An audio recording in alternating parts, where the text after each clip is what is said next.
saludo a quienes están aquí en el local de la iglesia acompañándonos y también un saludo especial a quienes nos acompañan a través de Cadena de Amor. Cada domingo es un gozo poder mirarnos, ¿no? Antes podíamos darnos un abrazo, ahora hay un toquecito de mano, pero los latinos somos bastante afectivos, ¿no es cierto? Cuando sea ahí una tocadita de puño para saludarnos, y es lindo podernos ver, es lindo poderles mirar a ustedes, aunque con la máscara pues no hay como verles la sonrisa, ¿no es cierto? Pero sé que muchos de ustedes están contentos de estar aquí. Hay algunas personas que nos visitan. Bueno, ahora sí puedo ver la sonrisa de algunos, una linda sonrisa. Hay algunas personas que nos visitan, pues les damos la bienvenida, estamos contentos de que estén aquí con nosotros, acompañándonos en nuestra congregación. Hoy continuamos con el estudio de la primera carta de Pedro, y recuerde usted que la semana pasada leímos una porción muy preciosa, primera de Pedro capítulo 2, versículos 6 y 8. Es una porción hermosa porque presenta a Cristo como una piedra, pero no como una piedra cualquiera, una piedra viva, dice, piedra principal del ángulo, piedra escogida, preciosa para Dios, aunque los hombres, algunos lo rechazaron, pero dice, preciosa para Dios y preciosa para los que creen. Y los que creen no serán avergonzados, ¿no es cierto? Algo que nos anima bastante. Cristo es la piedra firme en la cual nosotros hemos puesto nuestra fe, nuestra confianza, nuestra vida, aunque muchas veces hay tormentas que quieren tumbarnos, pero nuestra fe está bien cimentada en Jesús. Pero también dice que esa piedra es piedra de tropiezo, piedra que hace caer. ¿Para quiénes? Para los que no creen. Y dice que ellos serán avergonzados. Y hermanos, quiero que grabe en su mente, en su corazón, que debemos recordar, debemos saber que Jesucristo es el fundamento firme, el fundamento sólido en el cual nuestra vida y en el cual nuestra iglesia está fundada, está cimentada. Cristo. Ahora, el apóstol Pedro continúa usando imágenes del Antiguo Testamento para identificar a los creyentes, para identificar a la iglesia. Y justamente pues al terminar el capítulo 8, donde habla de los que tropiezan en esa piedra que es Cristo, donde dice que esos serán avergonzados, dice, más vosotros, refiriéndose a los creyentes, y diciéndole, Pedro les dice, pero ustedes no son de esos que tropiezan en la verdad, ustedes no son de esos que han rechazado a Jesús, ustedes son diferentes. Y eso es lo que nos menciona en el versículo 9 y 10 de Primera de Pedro. Yo les invito a que leamos. Abramos nuestras Biblias, Primera de Pedro, capítulo 2, versículos 9 y 10. Y mire lo que hemos llegado a hacer ahora por creer en Cristo. A ver, quienes tienen sus Biblias, espero que busquen. Primera de Pedro, capítulo 2, versículos 9 y 10, 2 versículos. Son los versículos en los que esta mañana vamos nosotros a analizar. Verso 9 dice, mas vosotros, refiriéndose a los hermanos, sois linaje escogido, real sacerdocio, nación santa, pueblo adquirido por Dios, para que anunciéis las virtudes de aquel que os llamó de las tinieblas a su luz admirable. Vosotros que en otro tiempo no erais pueblo, pero que ahora sois pueblo de Dios, que en otro tiempo no habíais alcanzado misericordia, pero ahora habéis alcanzado misericordia. Y mire que el apóstol Pablo usa 4 metáforas o 4 comparaciones para hablar del creyente, para hablar de la iglesia. ¿Cuáles son esas comparaciones que hace? Primero dice, linaje escogido. Después dice, real sacerdocio. Después dice, nación santa. Y dice, pueblo adquirido por Dios. Son cosas grandes que se nos dicen a nosotros. Ahora, con un propósito. ¿Y cuál es el propósito? que anunciemos las virtudes de aquel que nos llamó de las tinieblas a su luz admirable. Ahora, pensemos por un momento en estos hermanos a quienes Pedro estaba escribiendo, la situación social, la situación social, histórico-social de estas personas a las que Pedro escribe. ¿Cuál era? Y mire que Pedro comienza su carta diciendo a los expatriados, ¿no es cierto?, en el Ponto, Asia, Capadocia y Bitinia. Estas personas eran espiritualmente expatriadas. ¿Por qué? Estaban viviendo, un expatriado es una persona que está viviendo fuera de su patria. Dice extranjeros, un extranjero es alguien que está viviendo en un lugar que no es su lugar de origen. En otra parte dice que son peregrinos, es decir, que están de paso. La situación de los creyentes en el mundo es esa, ¿no es cierto?, de ser extranjeros, de ser peregrinos, de ser expatriados, porque nuestra patria está arriba. El apóstol Pablo dice, ¿no es cierto?, que nuestra patria está arriba en el cielo. Vivimos aquí, pero no somos de aquí. Y mire, pensando en estos hermanos a los que Pedro escribe, el haber dejado ellos sus antiguas prácticas, sus antiguas creencias, esto trajo también una pérdida de identidad en ellos, de identidad social.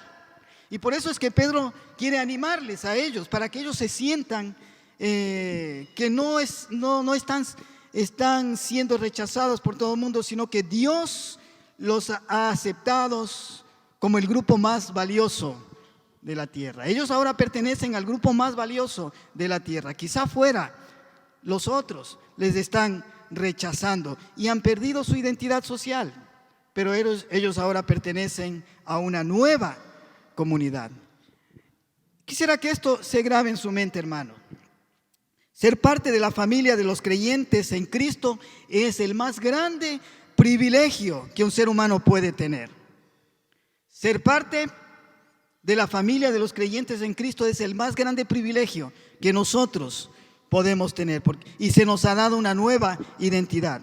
Vamos a ver qué es lo que Pedro dice y cómo él describe a la iglesia y a los creyentes. Y Pedro comienza diciendo, ya dijimos, ¿no es cierto?, más vosotros, refiriéndose a los cristianos, indicando que ellos eran diferentes a los que rechazaban a Cristo.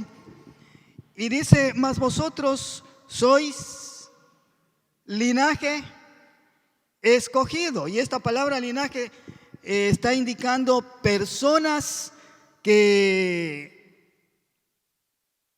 son parte de una misma familia, que al haber nacido en una familia son parte de esa familia. Y el pueblo de Israel era del linaje de Abraham, físicamente hablando, ¿no es cierto? Dios escogió un hombre, formó una familia y formó un pueblo, y escogió a esta nación como una nación para él. Los israelitas se sentían muy orgullosos de ser del linaje de Abraham, de ser parte de esta familia. Ahora, póngase a pensar usted, de todos los pueblos que en ese tiempo había, solamente Dios escogió a este pueblo. Y piense, el Dios infinito del universo, ¿qué vio en este pueblo para escogerlo? ¿Qué fue lo que hizo que Él escogiera a Abraham y después formara a la nación de Israel y les escogiera y les dijera que eran una nación para Él? Y Moisés da una respuesta, y era la respuesta que se les daba a ellos cuando preguntaban, bueno, ¿y por qué Dios nos ha escogido? Mire, Deuteronomio capítulo 7, versículos 6 al 8. Esta es la respuesta que a ellos se les daba. Dice, porque tú eres pueblo santo para Jehová tu Dios. Jehová tu Dios te ha escogido para hacerle un pueblo especial, más que todos los pueblos que están sobre la tierra. No por ser vosotros más que todos los pueblos os ha querido Jehová y os ha escogido, pues vosotros erais el más insignificante de todos los pueblos, sino por cuanto Jehová. ¿Por qué escogió Dios a Israel, a este pueblo? porque Jehová os amó, dice. Y porque Él había hecho una promesa y Él iba a cumplir esa promesa que había hecho. Ahora, piense en usted y yo pienso en mí. ¿Qué fue lo que Dios vio en mí para escogerme? ¿Será que vio Dios algo bueno? Este va a ser pastor y por eso le voy a escoger. O ese va a ser misionero, ese va a ser parte del ministerio de alabanza, ese va a ser... ¿Habrás visto Dios algo bueno en nosotros para escogernos? ¿Qué es lo que Dios vio en mí, en ti? Y yo creo que Dios no vio nada bueno en nosotros. Y no hicimos nada para merecerlo. No podíamos hacer nada. No cumplimos con ninguna condiciones para que Dios nos escogiera. Así como Dios escogió al pueblo de Israel para hacerle un linaje escogido, nos escogió a nosotros, pero por pura gracia, por pura misericordia, porque simplemente a Él le plació. Nos hizo parte de esta familia, de este linaje escogido. Y quizá muchas veces nosotros solemos decir, ¿no es cierto? Solemos decir que, dice, bueno, cuando yo vine a Cristo, o cuando yo recibí a Cristo. Pero Jesús dice, yo te escogí a ti. Y aún Él a sus discípulos dijo, ¿no es cierto? Dice, no me escogisteis, no me escogieron ustedes a mí, sino que yo les escogí a ustedes. Yo les escogí a vosotros. Mire, Él nos escogió a nosotros. Qué privilegio más grande. Y aún cuando nosotros leemos Efesios capítulo 1, versículos 4, versículos 3 y 4, el apóstol Pablo como que explota en una acción de alabanza a Dios y dice, bendito sea el Dios y Padre de nuestro Señor Jesucristo, que nos escogió, que nos bendijo con toda bendición espiritual en los lugares celestiales, en Cristo, según nos escogió en Él antes de la fundación del mundo, para que fuésemos santos y sin mancha delante de Él. Cristo, Dios nos escogió en Cristo aún antes de la fundación del mundo, para hacernos un linaje escogido. Y Pedro quería que estos hermanos entendieran y supieran eso. En medio de la situación difícil que estaban viviendo, siendo rechazados, siendo mal vistos, dice, no, mas vosotros sois una familia escogida, escogida por Dios. Ahora, el apóstol Pedro continúa, ¿no es cierto? Y en segundo lugar, él dice que los creyentes somos ¿qué cosa? Primero dice que somos linaje escogido y después ¿qué dice? Somos real sacerdocio. Describe a los creyentes como un sacerdocio real, es decir, un sacerdocio que pertenece al rey, que está al servicio del rey. Y ya anteriormente habíamos hablado cuáles eran los privilegios de un sacerdote. Entrar en la presencia de Dios y también ofrecer sacrificios delante de Dios. ¿Y qué era lo que se estaba indicando aquí? Una posición privilegiada de los creyentes. Somos privilegiados al ser considerados un real sacerdocio. Podemos entrar en la presencia de Dios con toda libertad para servir a Dios. Y Hebreos 10, 19 en adelante, que se menciona hemos mencionado otras veces aquí, mire lo que dice.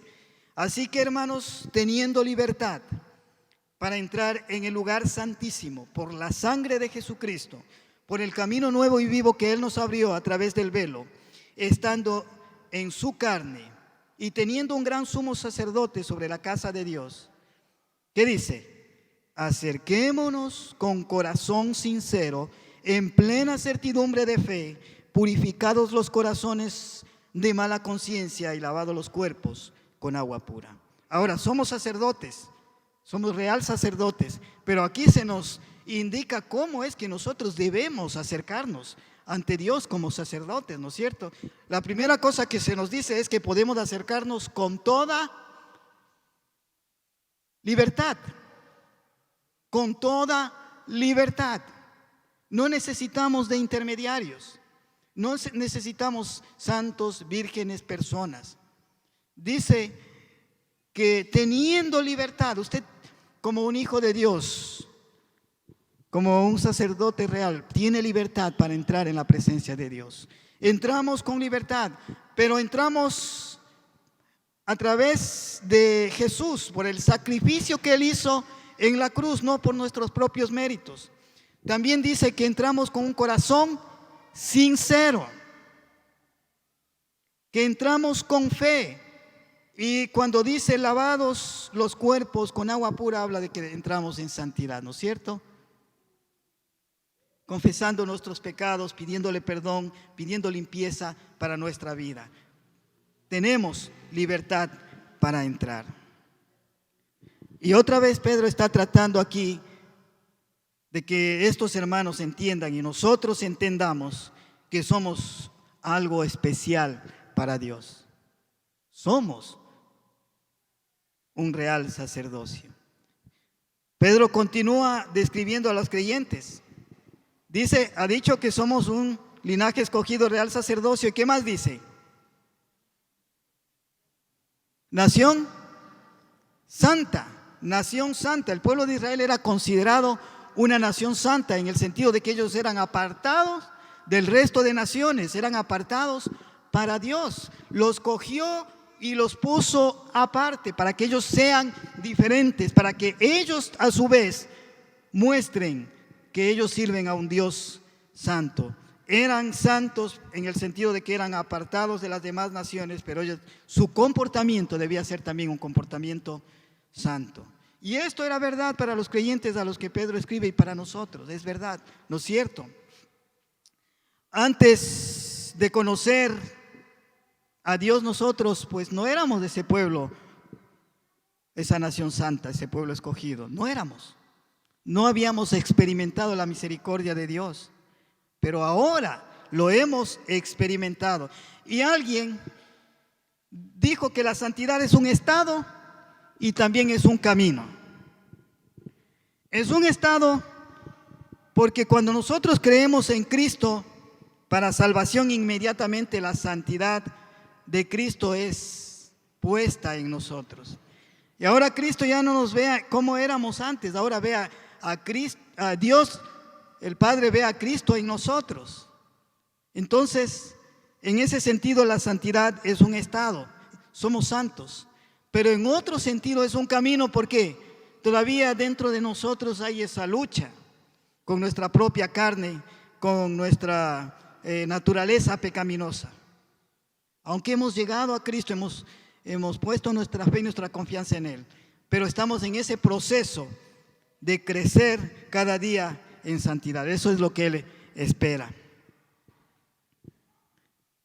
Es interesante pensar cómo Dios antes escogió a un solo pueblo, a un solo linaje, a una sola raza, ¿no es cierto? A la raza hebrea para formar un pueblo. Pero Él ahora ha formado otro pueblo donde hay diferentes razas o diferente linaje. Diferentes, ¿no es cierto? Aún aquí estamos de algunos grupos étnicos, porque eso es lo que ahora se dice, ¿no es cierto? Diferentes grupos étnicos y los ha unido en una sola nación que es la iglesia.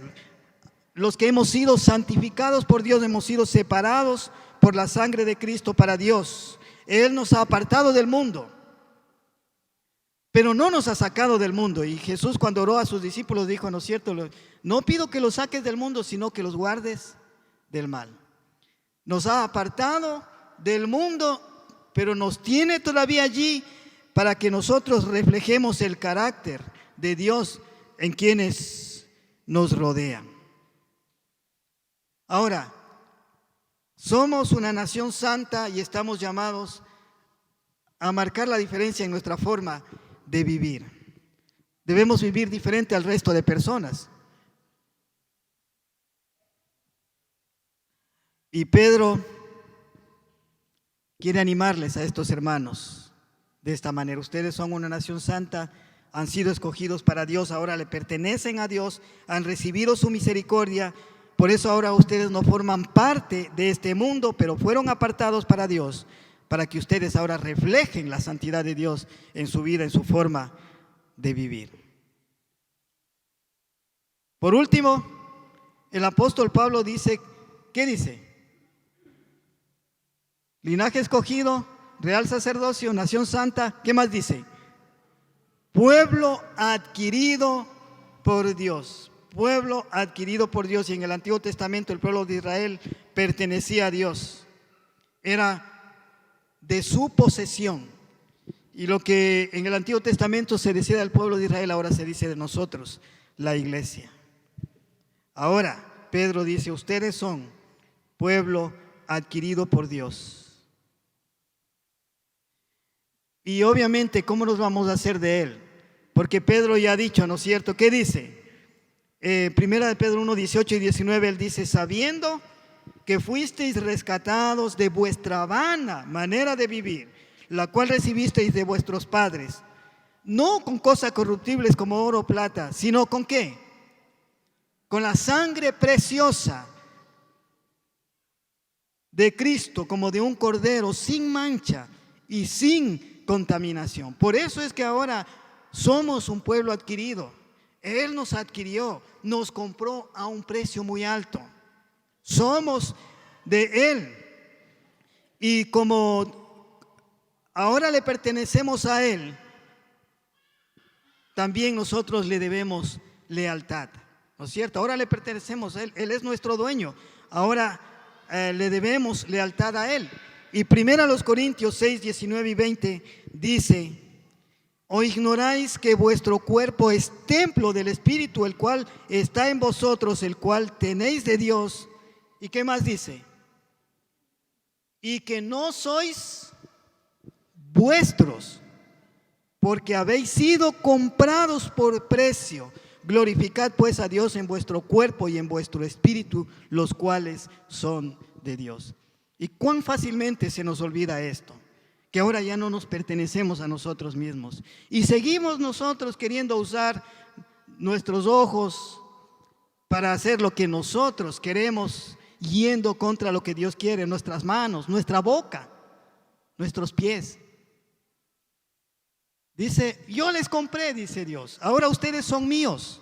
Así es que ahora ustedes tienen un nuevo dueño, ya no pertenecen al diablo. Ahora son míos, así es que ustedes tienen que hacer mi voluntad, deben vivir para mí como yo quiero.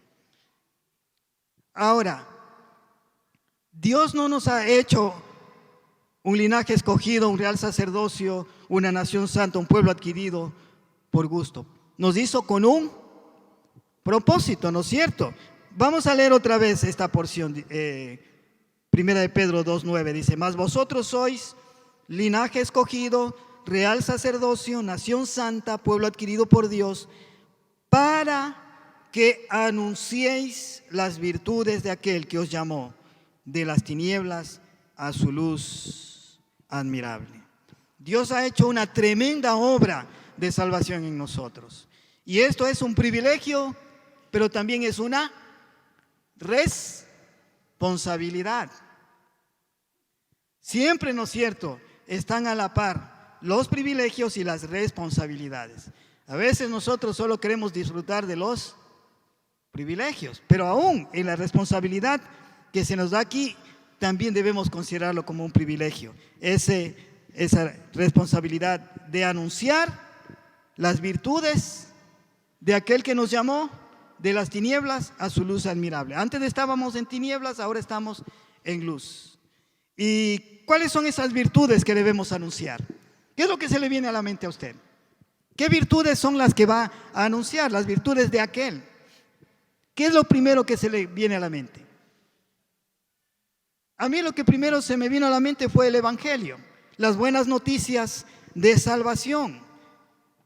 Comunicamos a las personas su sabiduría, el amor de Dios, el poder de Dios, la justicia de Dios, que se manifiestan en el plan de salvación que Dios ha establecido por medio de Cristo. El mundo debe conocer, ¿no es cierto?, a Cristo.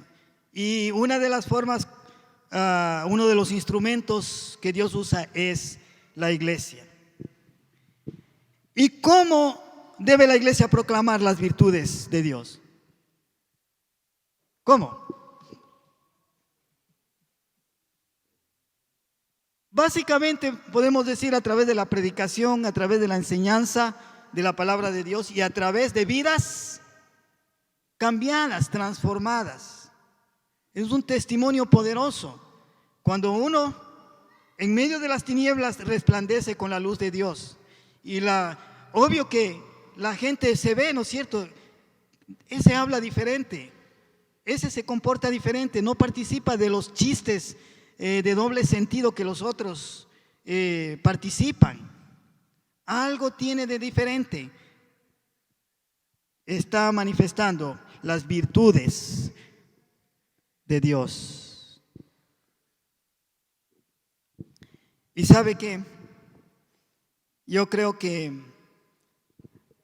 todo esto que se nos ha dicho, que somos linaje escogido, real sacerdocio, nación santa, pueblo adquirido por Dios, nos debe hacer sentir con mucha gratitud delante de Dios y decir, sí, tengo una identidad valiosa. No sé si a veces nos sentimos avergonzados del apellido que tenemos, quizá muchos lo hacen. O nos sentimos avergonzados de la familia de donde venimos, o nos sentimos quizá avergonzados del pueblo de donde venimos.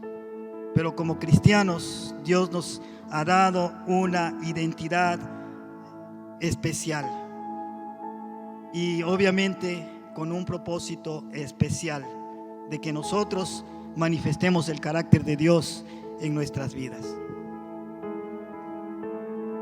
Y escuché de un predicador que decía que nuestras vidas deben ser como parlantes que anuncien el mensaje de Dios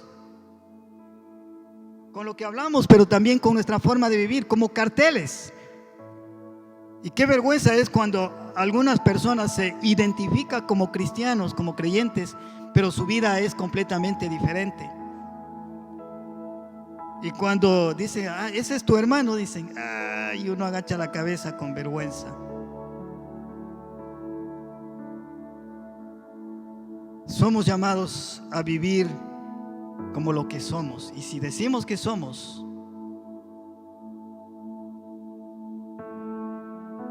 un linaje escogido, una nación santa, un pueblo adquirido por Dios, debemos vivir así.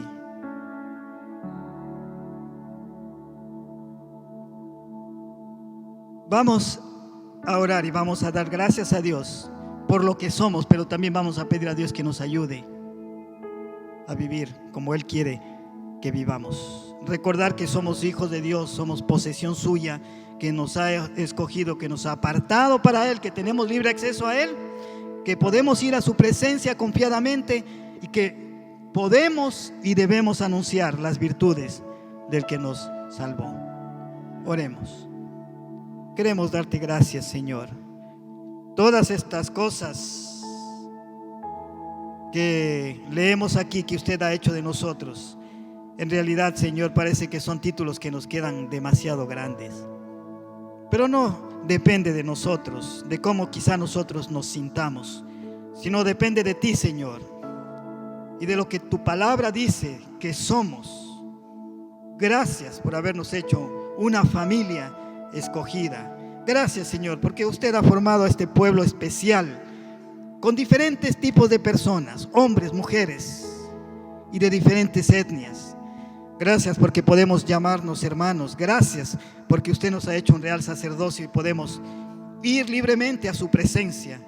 Gracias, Señor, por el precio que usted pagó para adquirirnos a nosotros. Y que todo esto, Señor, que lo sentimos como un privilegio, también nos lleve a vivir de esa manera. Señor, perdónenos por las veces que quizá nos hemos identificado como hijos suyos, pero nuestra vida ha dado mucho que decir y quizás, Señor, su nombre ha sido blasfemado. Perdónenos, Señor. Ayúdenos a que su nombre sea glorificado por nuestra forma de vivir, de hablar, de vestir, de conducirnos. que podamos con palabras y con nuestra vida